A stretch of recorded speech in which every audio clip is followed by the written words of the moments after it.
If I were to ask you where your money goes each and every month, would you be able to give me an answer? Welcome to episode 1 of the Financial Literacy series. I am Tinyiko Ngobeni and I am a financial literacy advocate, fanatic, check. I'm the girl who just likes to share information when it comes to finances.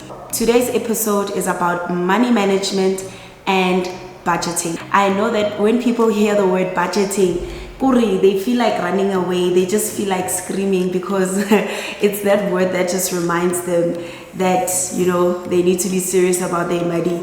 It's nothing like that, but a lot of people have misconceptions about it. People feel like budgeting is meant to restrict you. It's meant to make you feel like you are in a very tight corner. You are always being judged. But guys, that is not what a budget is about. A budget is literally just a plan that you have for your money. And budgeting is very important, especially if you are trying to just be someone who's financially responsible. Budgeting just lets you know of the amount of money that's coming in and the amount of money going out. That is it. It can help you to allocate your money in areas in your life that are important to you. So a lot of people don't like budgeting, like they don't, and I kind of understand. I understand why. I feel like the word budgeting, the concept itself, it's associated with like being limited, being restricted, and just not having room to have fun. And a lot of people feel like it's just time consuming. So I get it. Budgeting is not even complicated, guys. I don't know, I do it in a way that makes it okay. Like it makes it easy for me to do, and it's very I don't complicate it. That's all I'm gonna say. The first step that you need to follow when you actually draw up a budget is that you need to list down all of your income. This can be from your salary, your side hustle, your dividends. This can be from anyone actually who just sends you money. You just have to jot down everything, and then you just add up everything, and then you get your total. And then what you need to do, the second step, is that you need to list down all of your expenses. So you list down everything: rent, school fees, water, electricity, car insurance. You literally list down everything. Nah? And then what you do is that you add up everything, and then you get your total amount. The third thing that you need to do is that you now have to balance all the figures. So what you need to do is that you need to take your income and then subtract all of your expenses from it. If you get a positive number, then congratulations. It means that you are living within your means. It means like you are still safe, you are on the right track. However, if after subtracting your expenses from your income, you get a minus, then you get a negative value, then it means that your finances are more on the shaky side of life. What it basically means is that you are spending more money than you are bringing in. So it's a bit scary. Like, how can you be earning 10,000, for example, but when you check all your expenses, it adds up to like 11,000. Now you need to start asking yourself, where that additional, that 1,000, where is that 1,000 rand coming from?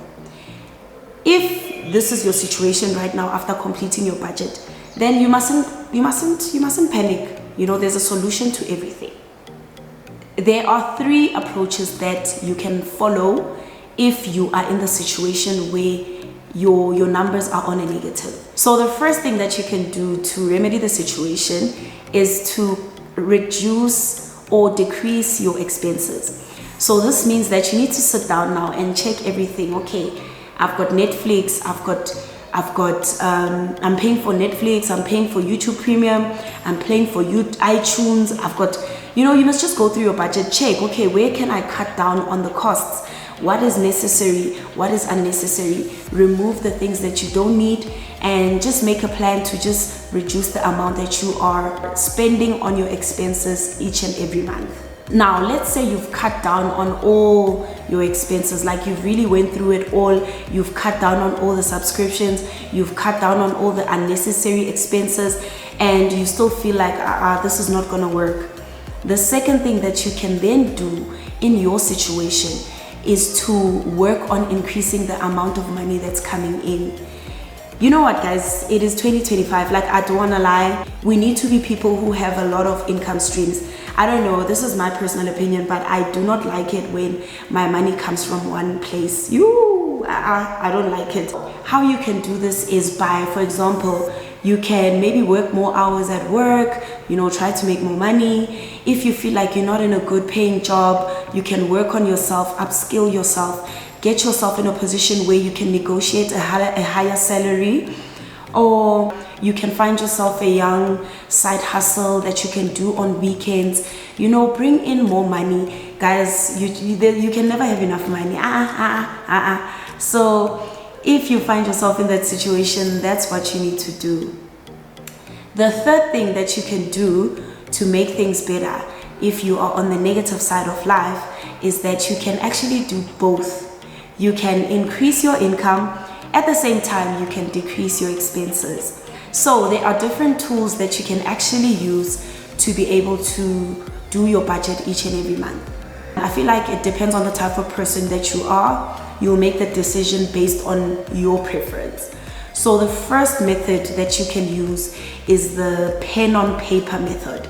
This is when you take a piece of paper or like a young book, a young journal, and you jot down everything. You take a calculator and you just keep track of your finances just like that.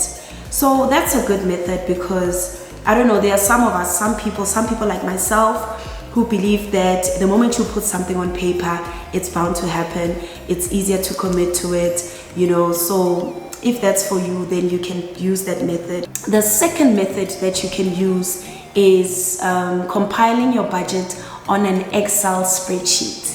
In the beginning, I used to do the pen and paper method, but now I prefer the Excel method because it's easier, it's automated. I have my formulas on the sheet. When I jot in the numbers, it just calculates for everything for me automatically. So that's the method that I like for now. And also it just works for me because at the moment I always have my laptop with me, so each and every time when I make a purchase, it becomes easier for me to adjust the figures and to just make sure that everything is on track. The third budgeting tool that you can use is the budgeting app. So I know of a lot of people who are using budgeting apps to budget. So what they do is that they go onto their Play Store or their App Store and they just download an app there and they use it for budgeting. I think that's also very cool. I think it's quite similar to the Excel spreadsheet because it's automated. You always have your phone on you, so I guess it becomes easier to always update your budget each and every day. So when making a selection as to which one to choose, honestly speaking, guys, it's based on your preference and what you like. These are the mistakes that I've noticed that people make when they are budgeting. The first thing, guys, is allocating too much money to your wants rather than your needs. Guys, you need to make sure that when you're allocating your funds are working for you. Your money needs to make sense, man. Make sure that you have space for savings. Make sure you have space for investments. So don't ever feel like there are certain expenses that you don't need to jot down because it's just so small. These expenses, they pile up. So if you want to get to a point where your budget is a true reflection of your finances, you need to make sure that you include those little expenses. I don't know if I'm weird, but I love budgeting because I feel like it gives you an idea of who you are. I could think I'm Ngobeni, I am very responsible with my money, like I'm good with my money. But what I can tell you is that a budget will release that information for you. Your budget will tell you exactly who you are. If you are someone who overspends, you are an impulsive buyer, all of that information, it'll be very clear, crystal clear on your budget. And another thing that I love about the budget is that a budget lets you know in advance that you are broke.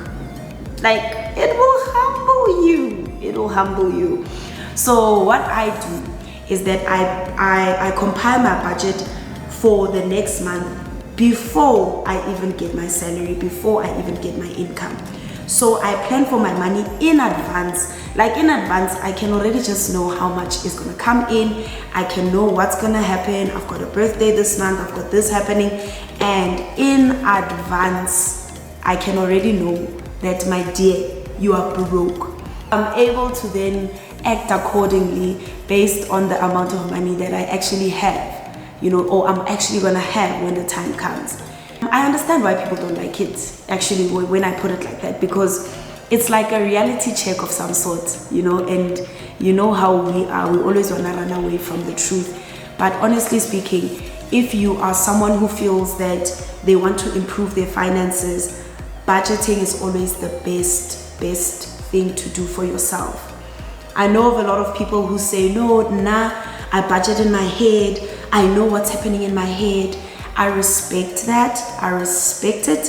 However, when you start being intentional about planning for your money, I feel like that's one way to take your finances from one step to the next.